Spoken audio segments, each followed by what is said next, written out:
নমস্কার, আমি ইন্দ্রজিৎ মণ্ডল, তোমাদের স্যার বা দাদা, এবং তোমাদের আন্তরিক ভালোবাসা ও শুভেচ্ছা সকল ছাত্রছাত্রীবৃন্দদের। তো আজকে নিয়ে এলাম তোমাদের সামনে পরিবেশ ও বিজ্ঞান অধ্যায় মানবদেহ প্রশ্ন উত্তর ক্লাস 5-এর। তোমরা এক ঝলকে দেখে নাও কি কি কোশ্চেন সাজেশান আসতে চলেছে। দেখো তোমরা, চামড়া বা ত্বক কি? দেহ বা শরীরের বাইরে আবরণকে চামড়া বা ত্বক বলে। চামড়ার বেশি ব্যবহারে পরিবেশে কি ক্ষতি হয়? পরিবেশ দূষণ জল ও বায়ু হয়। 3 নম্বর কোশ্চেন কি? চামড়া বা ত্বকের প্রধান কাজ কি? দেহ বাইরের আঘাত থেকে রক্ষা করা এবং সুরক্ষা দেওয়া। 4 নম্বর, চামড়ার ভেতরের দিকে থাকা নলাকার রক্ত প্রবাহগুলিকে কী বলে? ধমনী বলা হয়। ঠিক আছে। 5 হচ্ছে, সূর্যের কোন অদৃশ্য রশ্মি আমাদের ত্বকের ক্ষতি করে? অতিবেগুনি রশ্মি। 6 নম্বর কোশ্চেন, গন্ডারের চামড়া দিয়ে পূর্বে কি বানানো হতো? ব্রহ্ম বা যুদ্ধের পোশাক বা ঢাল। এগুলো ভালো করে তোমরা খাতায় লিখে ফেলো, ফটাফট করে লিখে ফেলো খাতায়, কারণ এগুলো আসতে চলেছে কমন। তা সাজেশন ওয়াইজ খুব পরে করিয়ে দিচ্ছি আমি। ঠিক আছে, দেখে নাও। 7 নম্বর, ত্বকের কটি স্তর রয়েছে? ত্বকের 2টি স্তর, ওপরে রক্তবিহীন স্তর ও নিচে রক্তপ্রবাহযুক্ত স্তর। 8 নম্বর কোশ্চেন, বয়স বাড়ার সঙ্গে সঙ্গে শরীরে চামড়ার কি পরিবর্তন হয়? বয়স বাড়ার সঙ্গে সঙ্গে শরীরে বাড়লে চামড়াও কি বাড়ছে? ঠিক আছে। কিসের জন্য চামড়ার রং কালো হয়? মেলানিন রঞ্জকের জন্য। 10, সূর্যালোকের প্রভাবে দেহে কি তৈরি হয়?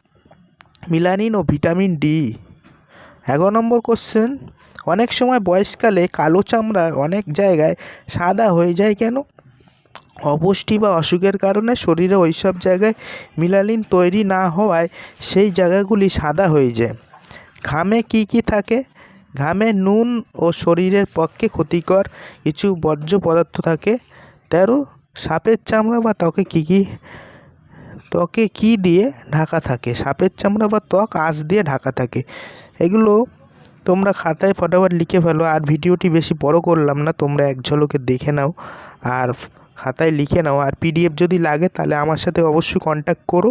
নতুন ব্যাচ শুরু করা হয়েছে, অবশ্যই তোমরা যদি অ্যাডমিশান হতে চাও তো আমার কন্ট্যাক্ট নাম্বার দেওয়াই রইল। তোমরা অবশ্যই আমার সাথে যোগাযোগ করো যে স্যার অ্যাডমিশান হতে চাই। ঠিক আছে। তো ভিডিওটি যদি ভালো লাগে অবশ্যই চ্যানেলটি সাবস্ক্রাইব করো এবং লাইক করো, শেয়ার করো, বন্ধুবান্ধবদের মধ্যে ছড়িয়ে দাও।